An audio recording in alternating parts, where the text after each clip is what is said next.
জামাতের পিছনে না লেগে এই যে ভয়ঙ্কর সন্ত্রাসী হুমকি দিচ্ছে তাদের বিরুদ্ধে কি কঠোর পদক্ষেপ নেবেন সে ব্যাপারে ভাবেন। আপনার কাছে বিনয়ের সাথে আমার অনুরোধ।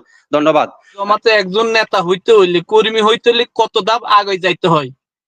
নিশ্চয়ই ওই নেতা হয়তো আগে আওয়ামী লীগ করছে, কিন্তু সেই ওই দল ত্যাগ করছে। এখন হয়তো তারে কোনো একটা ফ্যাশনের জন্য, কোনো একটা ইস্যু করার জন্য তাকে গ্রেফতার করে নিয়ে বলছে যে আওয়ামী লীগ লোকের জন্য জামাতের লোক তাকে থানার থেকে ছিনিয়ে নিয়ে যায়। সেটা হচ্ছে যে যখন আওয়ামী লীগকে নিষিদ্ধ করার প্রসঙ্গ আসে তখন কিন্তু দেখা যায় বিএনপি এখানে ভেটো দেয়, নিষিদ্ধ করা যাবে না।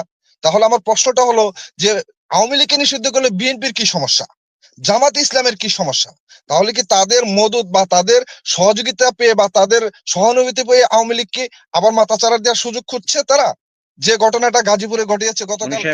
অনেক ধন্যবাদ আমাকে যুক্ত করবার জন্য। সম্মানিত আলোচক যারা আছেন তাদেরকে সালাম জানাচ্ছি। আমি প্রথমেই বাবু গোবিন্দচন্দ্র প্রামাণিক, উনি সবসময় ভালো কথা বলেন, বস্তুনিষ্ঠভাবেই কথা বলেন বলে আমি মনে করি বা অনেক দর্শক মনে করে। আর একজন আছেন মনিরুজ্জামান, ডক্টর মনিরুজ্জামান সাহেব। তো ওনাদের দুজনের বক্তব্যের মধ্যে যেটা আসলো যে 6 তারিখেই এই ডেভিড হান্ট হওয়া উচিত ছিল। তো ওনাদের মতো সচেতন নাগরিক রাজনীতিবিদ, শীর্ষ পর্যায়ের রাজনীতিবিদ একজন, তো ওনাদের তো অবশ্যই জানা থাকবার কথা যে 6 তারিখে তো 7 তারিখে 8 তারিখে তো কোনো সরকারই ছিল না এদেশে। সুতরাং ডেভিড হান্ট কেমনে হতে পারে?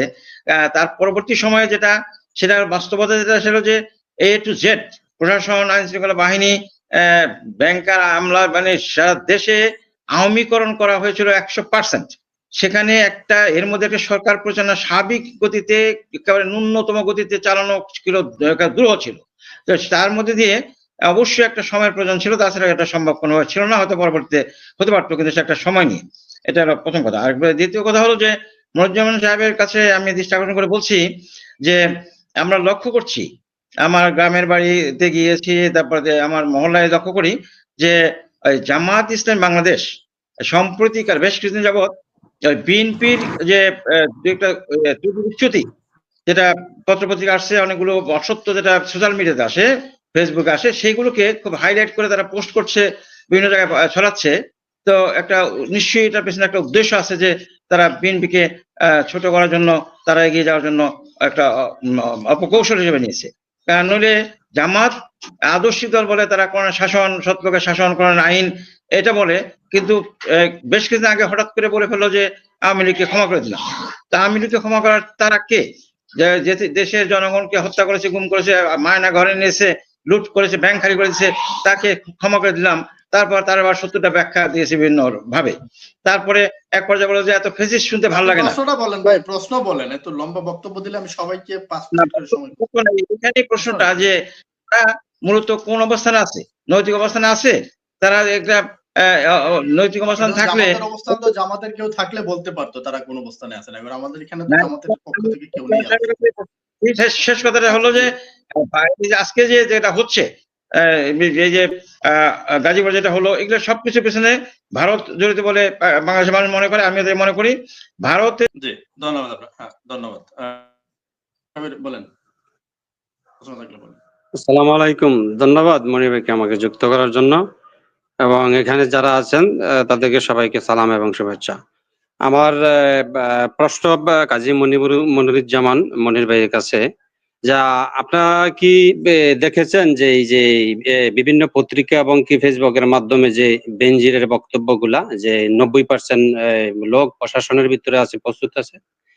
তো বর্তমানে প্রেক্ষাপটে এই বেনজির হুমকি দেয়, জাহাঙ্গীর, গাজীপুরের জাহাঙ্গীর হুমকি দেয়, সরাসরি হুমকি দেয়। এত ভয়ঙ্কর ভাবে তারা যে এত গণহত্যা চালানোর পরে এত ভয়ঙ্কর ভাবে আবার তারা আসতে চায়। তারপরেও আপনাদের যে কিছু নেতা যে আছে, চাঁপাইনবাবগঞ্জের হারুন সাহেব, সাবেক সংসদ সদস্য, ওনার কথাবার্তা আমি খুব পছন্দ করতাম এক সময়, যে সময় সংসদে ছিলেন, মাঝে মাঝে হাদিস বলে ব্যাখ্যা বিশ্লেষণ করতেন। কিন্তু এখন থেকে ওনার ভয়েস গুলো চেঞ্জ হয়ে গেছে, শুধু জামাতের বিরুদ্ধে লাগতেছে, এবং কি একটা মাহফিলের ব্যাপারও উনি বলছেন যে চাঁদাবাজি করে এই টাকা জোগাড় করতেছে মাহফিল করার জন্য। তা আপনারা যে আওয়ামী লীগের এই যে ভয়ঙ্কর শক্তির কাছে আরো 15 বছর পর্যন্ত পারতেন না, তারপরে একটা যখন সিচুয়েশন হয়ে গেছে, এখন আওয়ামী লীগ নাই। তো এখন আপনারা জামাতের পিছনে না লেগে এই যে ভয়ঙ্কর সন্ত্রাসী হুমকি দিচ্ছে, তাদের বিরুদ্ধে কি কঠোর পদক্ষেপ নেবেন সে ব্যাপারে ভাবেন। আপনার কাছে বিনয়ের সাথে আমার অনুরোধ। ধন্যবাদ। হ্যাঁ, আসসালামু আলাইকুম ওয়া রাহমাতুল্লাহি ওয়া বারাকাতুহু। সম্মানিত উপস্থিতি সবাইকে সালাম জানিয়ে শুরু করছি। মনিরুজ্জামান ভাই, আজকে বাংলাদেশে দুটি দল, আওয়ামী লীগ আর ওই বিএনপি ছিল, এখন আবার দুটি দল নতুন হয়েছে, জামাত এবং বিএনপি। আপনারা এই দুইটা দলের মধ্যে বিভাজন আনিয়েন থেকে একটা কঠিন সময়ের মধ্যে বাংলাদেশটা অবস্থান করতেছে। এই সময়টা কেটে যাক, তখন আপনারা আবার বিভাজন হন, তখন আবার পার্থক্য হেন এবং আপনাদের দূরত্ব তৈরি করেন। বর্তমান সময়ে এই দুটি দলের একত্রীকরণ করা আমার মনে হয় খুব বাঞ্ছনীয়। কারণ জামাত একটা আদর্শিক দল মনে করে বাংলাদেশের আম, অনেক মানুষ, এবং আপনাদেরও আদর্শই মনে করে, কারণ আপনাদের সাথে এদেশের মানুষের সম্পৃক্ততা আছে, জামাতের সম্পৃক্ততা আছে। কিন্তু একটা দলকে সবসময় ভিন্ন চোখে দেখে, যারা বাংলাদেশকে বাংলাদেশ হিসেবে পছন্দ করে না। তারা একটা শক্তিধর রাজনীতি করবার চেষ্টা করে, বাংলাদেশের মানুষকে শোষণ করবার চেষ্টা করে, তাদের শাসক হিসেবে থাকতে চায়। কিন্তু আপনারা দুইটি দল মোটামুটি বাংলাদেশের মানুষের একটু হলেও সেবক হিসেবে থাকতে চান। কাজেই দুইটি দলের মধ্যে এত বিভক্তি না করে বাংলাদেশকে যদি আপনাদের ভালোবাসতে হয়, দুইটি দলের সমন্বয় সাধন করে বাংলাদেশের একটা মানুষের আস্থা ফিরিয়ে আনেন, বাংলাদেশকে আওয়ামী লীগ মুক্ত একটা সমাজ ব্যবস্থা করে তুলেন। এতটুকু বলে আমি আমার বক্তব্য শেষ করলাম। ধন্যবাদ সবাইকে। জি, ধন্যবাদ আপনাকে। ইসমাইল, এমডি ইসমাইল বলেন। আনমিউট করেন। মিউট আছেন ভাই, আনমিউট করতে হবে। আসসালামু আলাইকুম ওয়া রাহমাতুল্লাহ। মুনির ভাই, আমাকে শোনা যাচ্ছে? জি, শুনতে পাচ্ছি। ওয়ালাইকুম আসসালাম। ধন্যবাদ আমাদের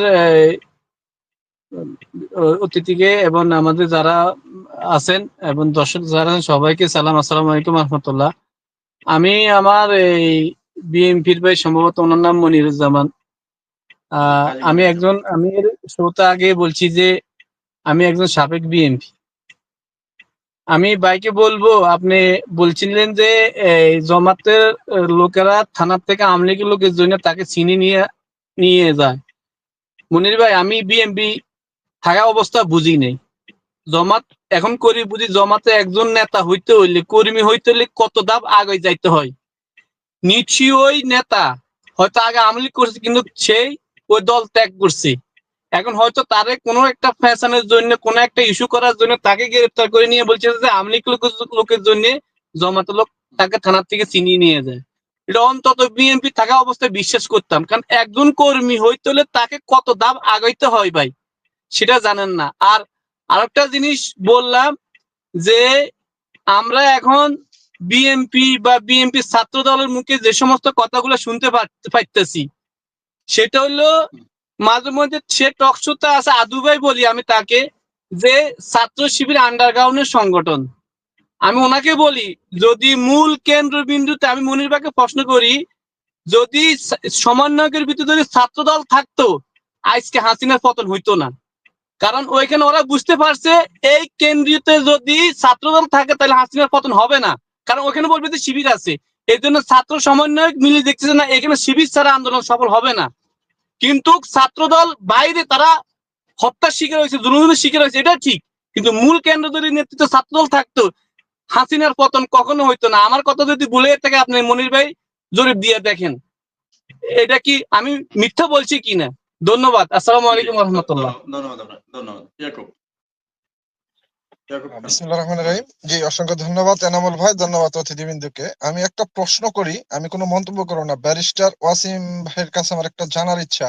ব্যারিস্টার ওয়াহিদ, হ্যাঁ, ব্যারিস্টার ওয়াহিদ। ওয়াহিদ, হ্যাঁ, ব্যারিস্টার ওয়াহিদ ভাইয়ের কাছে আমার জানার ইচ্ছা, বর্তমানে এই যে আওয়ামী লীগের মাথাচাড়া বা আওয়ামী লীগের এই যে কর্মকাণ্ড, এর পিছনে আপনার কি মনে হয় যে আমাদের দেশে যে বৃহৎ রাজনৈতিক দল বিএনপি, জামাত বা যারা আছে, তাদের কারণে আজকে তারা এই মাথাচাড়া দেওয়ার সুযোগটা পাচ্ছে?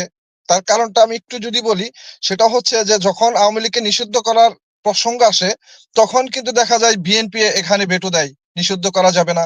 তাহলে আমার প্রশ্নটা হলো যে আওয়ামী লীগকে নিষিদ্ধ করলে বিএনপির কি সমস্যা, জামাত ইসলামের কি সমস্যা? তাহলে কি তাদের মদত বা তাদের সহযোগিতা পেয়ে বা তাদের সহানুভূতি পেয়ে আওয়ামী লীগকে আবার মাথাচাড়া দেওয়ার সুযোগ খুঁজছে তারা, যে ঘটনাটা গাজীপুরে ঘটিয়েছে গতকালকে? এই প্রশ্নটা একটু বলে যাবেন আপনি আমাকে। জি, ধন্যবাদ আপনাকে, ধন্যবাদ জনাব ব্যারিস্টার ওয়াহিদ।